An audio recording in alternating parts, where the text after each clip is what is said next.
वहीं नालागढ़ फायरिंग मामले में बड़ा खुलासा हुआ है। सोमवार को कोर्ट परिसर में फायरिंग हुई थी। शार्प शूटर को मारने के लिए नहीं बल्कि उसे छुड़ाने के लिए ये फायरिंग की गई थी।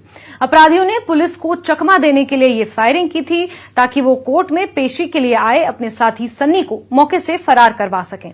इस फायरिंग की जिम्मेदारी गैंगस्टर बम्बीहा ग्रुप ने ली है। बम्बीहा ग्रुप के एक सदस्य कौशल चौधरी ने सोशल मीडिया पर फायरिंग करवाने की बात कबूली है। बता दें, कल कोर्ट परिसर में हुई फायरिंग में एक गोली सन्नी के कान के बगल से गुजर गई थी। फायरिंग करने वाले बदमाश की बाइक भी मौके पर छूट गई थी। इसके बारे में क्या बोलना चाहिए? ये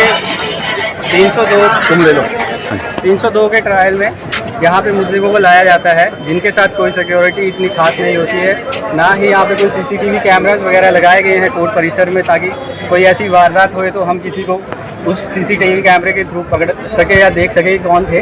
बाकी ये जो पुलिस वगैरह आती है, कोई छोटे मोटा केस होगा तो काफ़ी यहाँ पे गश्त भी लगा दी जाती है। एक बार पहले भी ये इंसिडेंट हुआ था, उस टाइम बहुत सारी पुलिस फोर्स यहाँ पे कर दी थी, जबकि वो मैटर इतना बड़ा भी नहीं था।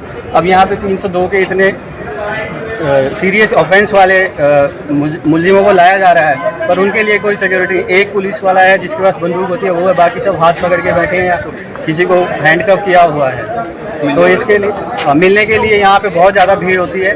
उनको सारे रिश्तेदार भी ऊपर रहते हैं, कोर्ट में घुसना और निकलना भी मुश्किल हो जाता है उस वक्त। तो इसके लिए कड़ी से कड़ी कार्रवाई करवाई जाए और ये यहाँ की पुलिस की और ये एसडीएम साहब से दरखास्त है कि यहाँ पे सीसीटीवी कैमरे वगैरह उपलब्ध करवाएं ताकि पता लग सके कि आगे को कोई ऐसी वारदात हो तो उससे हमें कोई ना